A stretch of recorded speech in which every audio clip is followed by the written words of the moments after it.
जी बच्चों, अस्सलाम वालेकुम। जो हमारी प्रीवियस डिस्कशन थी कॉन्टिन्यूस टेंसेस के ऊपर, आई होप आपने वो गौर से देख ली होगी। अगर वो आपने नहीं देखी तो पहले उसको विजिट करें, क्योंकि उसमें जनरली जो टेंसेस का इंट्रोडक्शन है वो भी है, और उसके बाद कॉन्टिन्यूस टेंसेस छः के छः हम डिस्कस किए।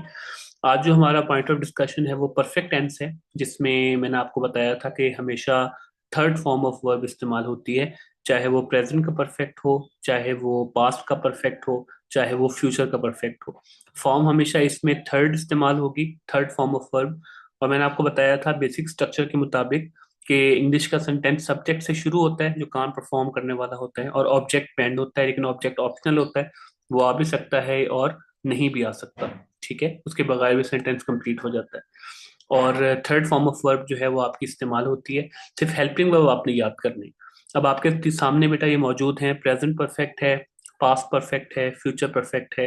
और आप देख सकते हैं subject, third form of verb और object, subject, third form of verb और object, subject, third form of verb और ऑब्जेक्ट, ये सब में कॉमन है कि सब्जेक्ट ऑब्जेक्ट जो है वो इंग्लिश के स्ट्रक्चर में लाजमी आता है।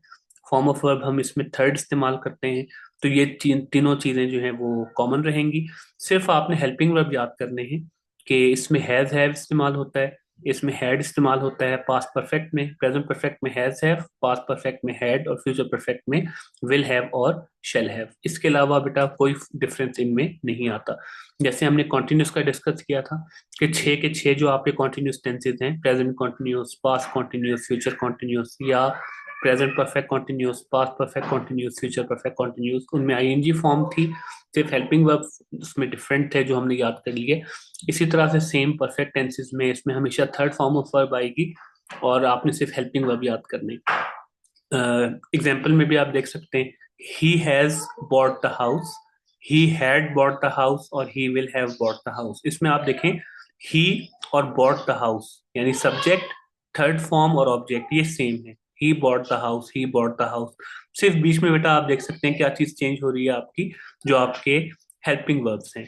प्रेजेंट परफेक्ट के मुताबिक जो है वो यहाँ पर हैज आ गया, यहाँ पे हम मेंशन भी कर देते हैं, ये आपका प्रेजेंट परफेक्ट हो जाएगा।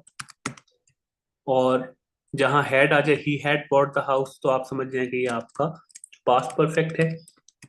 और जहां पर he will have bought the house आ जाए, वो आपका पास्ट परफेक्ट कॉन्टिन्यूस हो जाता है, सॉरी फ्यूचर फ्यूचर परफेक्ट हो जाता है आपका, सॉरी फ्यूचर परफेक्ट।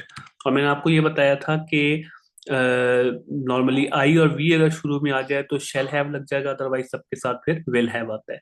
तो हैज हैव आ जाए तो प्रेजेंट परफेक्ट, हैड आ जाए तो पास्ट परफेक्ट, और विल हैव आ जाए तो फिर ये आपका फ्यूचर परफेक्ट हो जाएगा।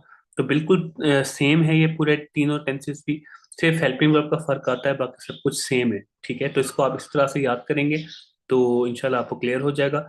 और अगर आप कॉन्टिन्यूस टेंसेस के बाद ये प्रिपेयर करते हैं, इसका मतलब बेटा तकरीबन आपके 9 टेंसेस आउट ऑफ 12 जो है वो इसी तरह से प्रिपेयर हो जाते हैं, और आपके लिए बड़ी आसानी हो जाएगी। इसको रिवाइज रखिएगा और कोशिश कीजिएगा कोई सवाल इसमें आता है तो आप मुझसे पूछें। Thank you so much.